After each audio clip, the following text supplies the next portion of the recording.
everyone. Thanks for having me.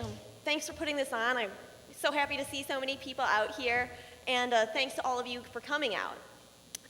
I want to start off tonight by telling you where I was exactly 1 year ago today.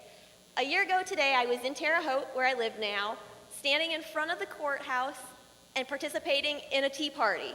It was the first time I had ever participated in anything like that. Growing up in Madison, I'd seen more than my fair share of protests, certainly not like this one, but it was the first time I'd actually gotten involved. And I have to tell you, I enjoyed it so much, and I hope that all of you are having a great time today and learning a lot about the Constitution and what you can do to uphold your freedoms and your rights. Now, I'm going to talk to you a bit today about the First Amendment and free speech. It's what I do for a living, so it's what I want to talk about. First, I want to encourage all of you to get involved and prevent the erosion of your freedom of speech. Now, it's really easy to gripe about the things that we don't like about government. My personal favorite, especially this time of year, and I'm sure it's many of yours, taxes. Hate them, don't like paying them, but I do it anyway. I have a whole litany of complaints beyond that, though, of other things that I do not enjoy and I do not approve of the government doing. Now, unfortunately, complaining about some policy or my taxes is not going to solve anything. Now, I'm lucky enough to have a job where every day I go to work and I get to go after big government and I get to help ensure that the rights that we have stay the rights that we have. Now, but I know not everyone wants a job like mine, and frankly, I don't think we need that many more lawyers, if any more. So that's a good thing, but that doesn't mean you shouldn't get involved in whatever manner you can. Now, today, all of you are out getting involved. You're participating in a tea party.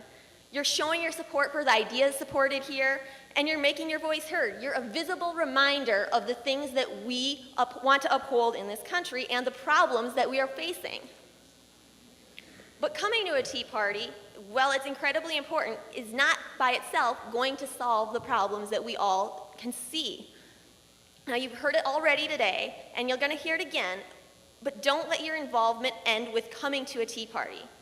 If you think you might enjoy politics, run for office. It doesn't have to be for a federal or state position. You can run for the school board or a local office where you can make an immediate and noticeable difference. If you aren't someone who wants to go into politics, help someone who is willing to go into politics. Find someone whose ideas you can support and get involved. Go knock on doors for that person. Volunteer to man the phones. Do something. Your help will be appreciated. And always, always keep informed about what is going on in Madison and what's going on in Washington. Pay attention to how your elected officials are frittering away your hard-earned money, because that's what they're doing. They're frittering it away. And then when you figure out what's going on, call them, email them, let them know how you feel. They are in Madison and DC to represent you. They are supposed to listen to what you have to say and make sure they hear what you have to say. Now, I told you before that I'm going to talk about the First Amendment. Now, even though I haven't mentioned it by name so far, getting involved is a fundamental aspect of the First Amendment and your right to engage in political speech. Now, while it is important to go out and get involved and exercise your right to free speech, you should also keep in mind that you need to be vigilant about protecting that particular right. Sometimes it's easy to see when a right to free speech is being abridged. And the problem is that sometimes it's not so easy to see when your rights are being abridged. And you need to figure out when that is happening and prevent that from happening. Now, let me use the example of political campaigns. As I said before, it's easy to get involved in a political campaign, and you should all do it. You can volunteer your money to the extent that the government has not managed to take it away from you yet. If you don't have money, you can donate your time. Now, your donation of time and money to a political campaign is definitely an exercise of your right to speak. Through your actions, you are showing who and what you believe in. Of course, if you volunteered before, you know that the government puts up all sorts of roadblocks to your participation in a political campaign. Let's say you're someone who donates money. If you give $100 to a federal campaign, the government is going to ask for all sorts of your personal information to be reported to them, even though if you're running a federal campaign, you know $100 these days does not go that far. You're probably not going to go up and corrupt whoever you're giving the money to. On a local level, let's say you want to participate in a referendum in Wisconsin. There's a local referendum that you feel strongly about.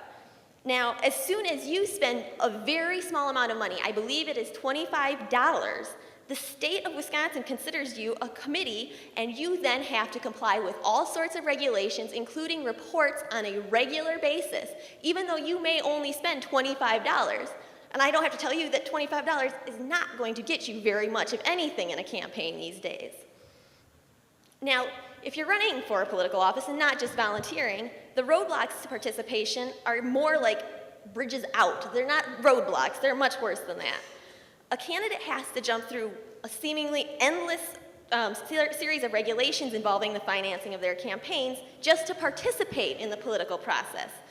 I know it's shocking that the government would put up a bunch of regulations, but they do. Now, instead of speaking, the candidate then has to try and follow all these rules and regulations. This means that those of us who want to learn more about the candidates have less information about them because they're spending their time and money trying to figure out the rules and regulations instead of letting us know what they believe.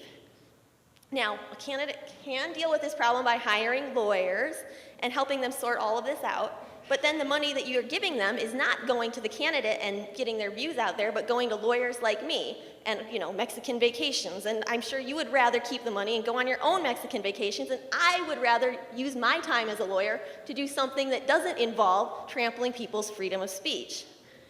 Now, I know some of this might sound discouraging about getting involved, but that's not how I want it to come out.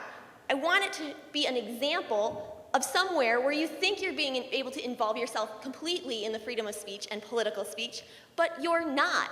The government has regulated it and taken away your speech. They haven't done it by, overruling the First Amendment, but they've done it by instituting regulations that slowly and steadily erode that amendment. Now, another problem with these is that instead of just eroding this, it goes to help those who are incumbents stay in office because they're the ones that can get the money and get around all the rules. They have the name recognition, and it stifles those who may have new, big ideas like all of you who want to participate. Now, I bring up this particular example because it's what I do on a day in, day out basis for work. I deal with campaign finance laws. But this is certainly not the only example of this sort of law, a law said to be for your own benefit that is an infringement on your constitutional rights, either First Amendment or otherwise. What you need to do as a citizen is to be vigilant about the laws and regulations that the government is employing on your behalf. Now, you need to get informed about what's going on in Madison and what's going on at DC and what's going on at a local level because it happens there too. Learn as much as you can, get out there and share what you've learned with the people you know. Tell your friends and family what's going on. If you like to write, start a blog. Write a note on your Facebook. Just let people know what is going on in whatever manner you have available and you find effective. And then do what other things you can to keep your freedoms from being eroded. You can contact your representatives. Run for office if that interests you. Volunteer for a campaign if you don't want to run yourself.